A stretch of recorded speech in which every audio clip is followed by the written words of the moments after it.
What if two guys both eat the right meals, work out as hard as they can, and try to get as big as possible, but one of them is taking steroids? How big is the difference after only 100 days? And are the risks worth the results? And I have someone here that looks like he's on steroids, and we're gonna see how big the difference actually is. I'm actually natural though. He's natural. I'm just 5'8", I'm small. That's what someone would say that's on steroids.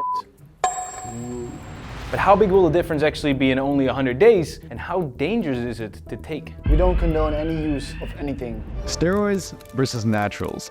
Does a natty lifter really stand a chance? To find out, I've set up an experiment. Brandon will train naturally using my science-backed strategies. Hit the head. While Todd is hopping on steroids.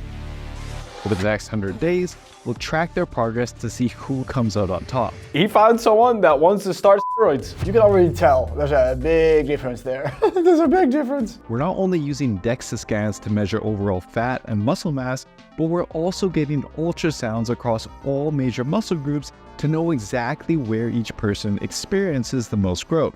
So on day 1, Todd is coming in at 183 pounds and 19% body fat, while Brandon weighs only 148 pounds, but scores a lean 13.6%. Different starting points. They are not very comparable. But the end result will probably be that the guy on steroids has more lean mass and lower body fat than the guy just natural. Now compared to Todd, we actually have two major advantages.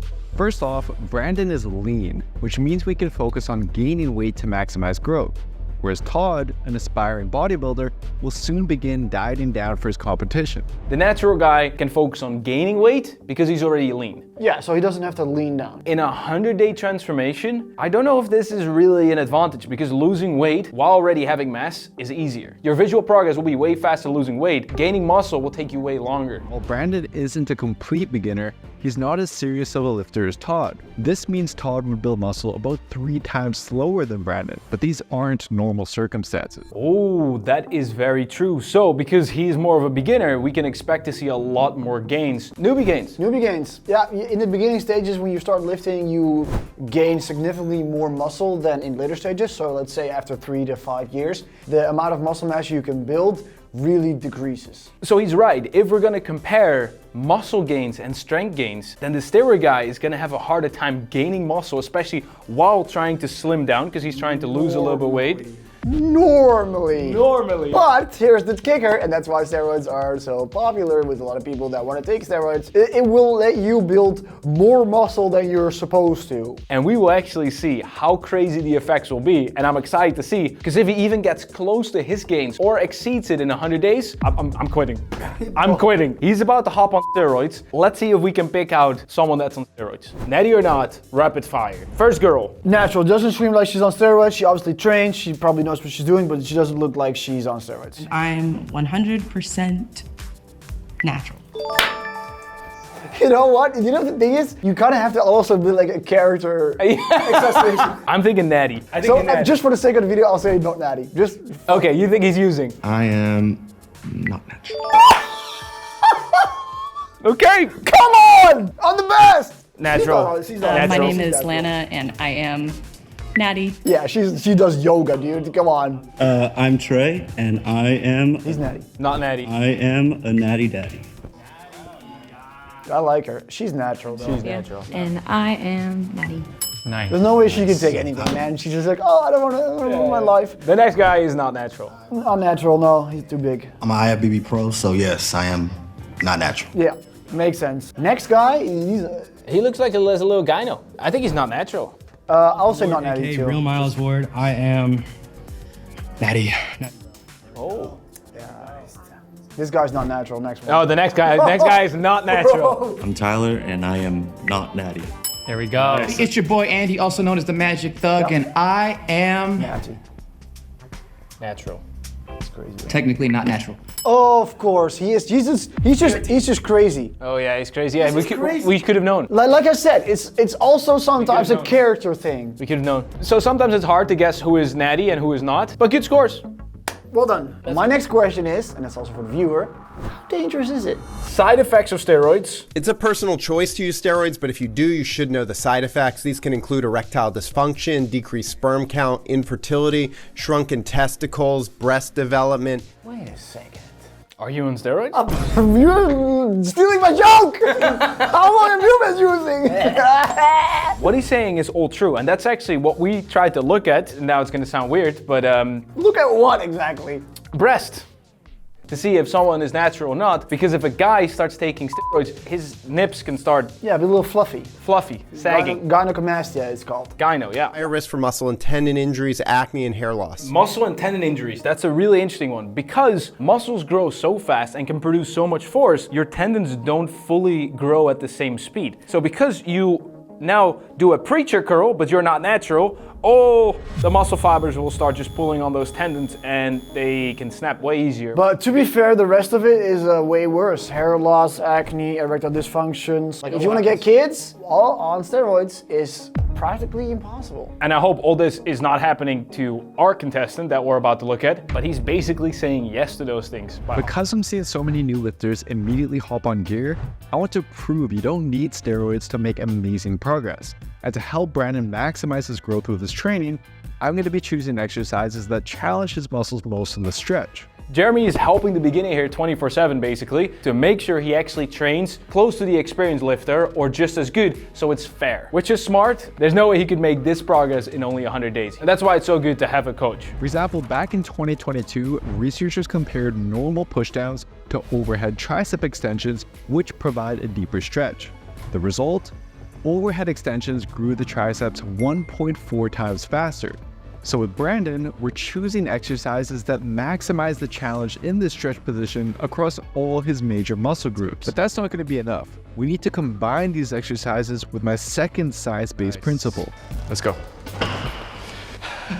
What was that? Teaching Brandon how to actually train to failure. A lot of new lifters, when I start training with them, I tell them like, hey, we want to do like 8 to 10 reps, whatever. And then they do 10 and like, okay, cool. And I'm like, was this hard? No. So was this a good set? Yeah, I did 10. That's not the point. The point is to hit 10 with a specific intensity so it actually triggers hypertrophy. You don't need to go to complete failure for muscle gains, but if you tell a beginner 1 or 2 reps in reserve, they don't know 100. They don't. What does that mean? To be fair, you can't blame them. No, because they don't know. They don't know. The easiest thing to tell a beginner, take your sets to complete failure. I want you to keep going as far as you can, even if it's just half reps. And then I want you to shrug your mid traps together. One more shrug, and Todd's done. Let's go. That's interesting because he's a science-based lifter, and looking at the science, those last few half reps will not really do an insane amount for this beginner. You've got technical failure and muscle failure, and technical failure would be enough already for, especially a beginner, a lot of gains. If he just can't finish that last rep completely,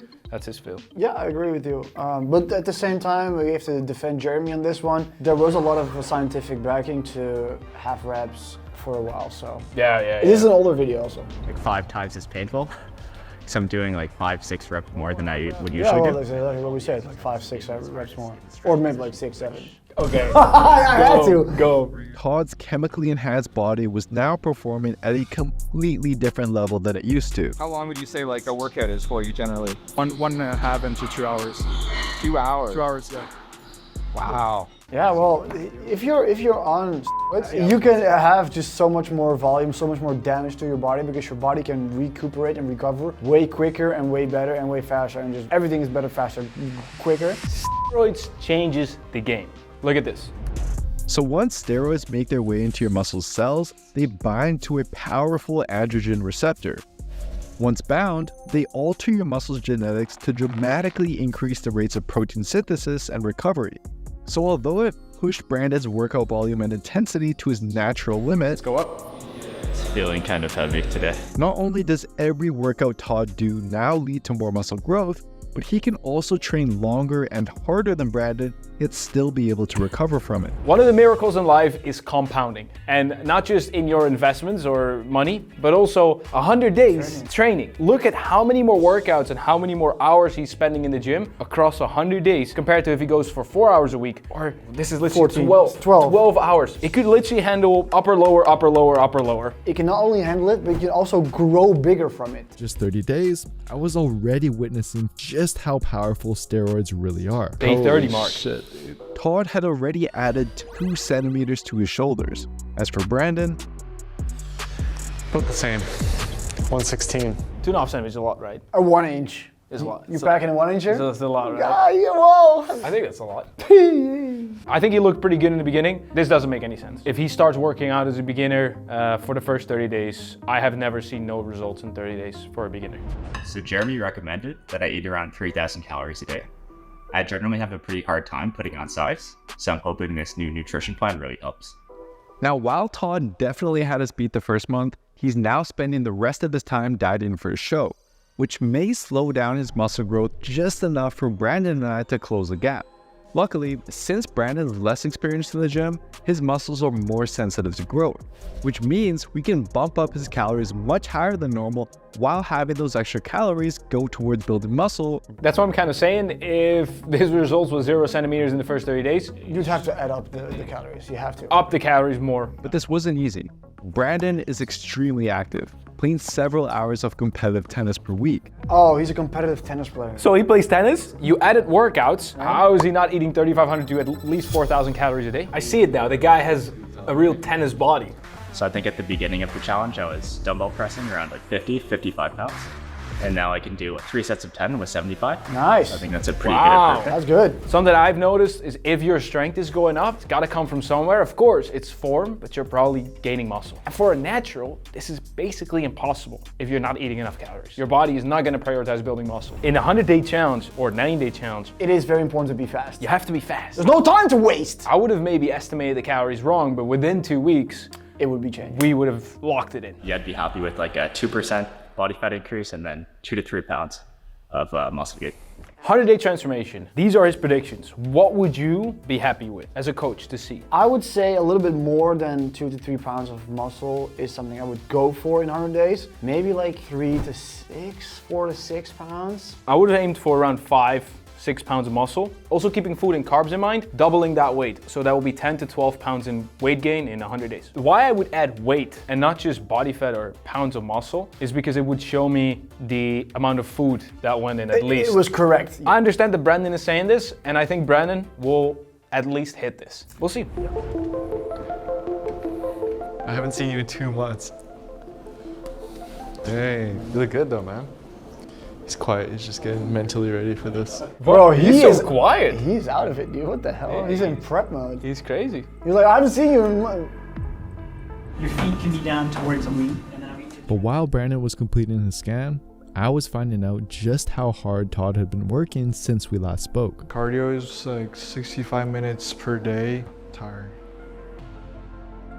Looks jacked though, you can tell. Look at his t-shirt. He looks like the same size, but then jacked. Okay, the results. 100 days of hard work for a natural resulted in some weight gain, I hope, for him. Brandon, your starting body fat was 13.6%. Today, it's at 13.5%. And even as a beginner, his estimate was a good ideal estimate. It should have been more around 15% body fat now, just so you know that you maximize the potential muscle gains. Your starting weight was 149 pounds. Today it's 154 pounds. Oh. Oh, wow. So that's a lot of muscle gain. 100 days, 5 pounds. Yeah, that's sick. Which means you gained 5 pounds. Pure muscle, lean muscle. Well done, Brandon. He worked hard. But just imagine if he would have upped his calories by 100, 200 more from the beginning, it could have been 7, 8. He's still the same leanness, so maybe they actually nailed it. Let's see Todd's. started at 19% body fat. Today you're at 7% body fat. He lost 1% body fat a week. That's crazy, actually. You gained over 13 pounds of muscle. Bro, Todd? what is Bro, happening? Todd doesn't know what the freak is going on. Todd is this the same guy? Todd is on 1,000 calories a day and gaining muscle. You good? You Whoa! Oh, sorry, I was my duplicate just took over. This guy has just been duplicated. I bet if he watches back this video, he's like, what the hell is going on with me that day? 100%. He's like, I look sick. Todd is the legend for being open and volunteering to do this, yes. Even though he didn't look like it. No, Todd did look like he was there voluntarily. He's like, can I please leave? No, I think it's definitely the low calories did that to him. Todd's transformation is an incredible feat. Oh, he looks like, don't get me wrong, well done. But you can see he's using. Yeah, no, it's the gyno we talked about. The gyno, the acne, like the skin is just like a little gritty. Actually, one of the dangerous side effects we didn't talk about was the acne. very common. 5 pounds of muscle with 0 fat gain, that is insane. The bulk couldn't have gone any better. Yeah, that's pretty accurate. It's pretty accurate. Yes, I know, this is a phenomenal result, but like we talked about, a little more calories could have made the progress faster if you wanted to, but if his goal is to stay as lean as possible while gaining muscle, you can't have it better than this. But although Brandon built just 1/3 as much muscle as Todd, he still gained significantly more muscle than the average natural lifter without spending every waking moment in the gym. So while I respect Todd's choice to hop on gear, in my opinion, unless you're as dedicated to competing as Todd or need testosterone for health reasons, the risks simply aren't worth it. Yeah, man, look at you, man. This is incredible progress. Natural, all natty. 10 years. No disrespect to Todd or anyone working with steroids, but I'd rather look like Brandon than Todd. Todd had acne, scars, dysmorphia, 2.5 hours at the gym. Brandon was smiling, playing tennis, still looking better than 90% of the male population. Yeah, but I feel like it's an unfair comparison to Todd because Todd likes this and wants to compete. So like he's probably like on a diet, like you're not gonna be so happy, but he's happy doing it. It's a different conversation. Like Jasper said, it's about what you want in life. I mean, if you want to play tennis, stay lean, do that, perfect. He looks phenomenal. But Todd, if he wants to compete, he would lose everything if he would look like Brandon. No shame to Brandon, but that's not a competition body. It's a lifestyle choice. Concluding, if you take steroids, you are in a big advantage. You can build a lot more muscle faster. You play a different game. Yeah. Would you ever consider using? No. Me neither. No. Let us know in the comments if you would take steroids ever in your life, if you would consider it. And also, make sure to subscribe, smash the link, and hit that bell, and check out the previous video. This one is really epic. And if you want to get help with your transformation, link in the description. Start 90-day transformation today.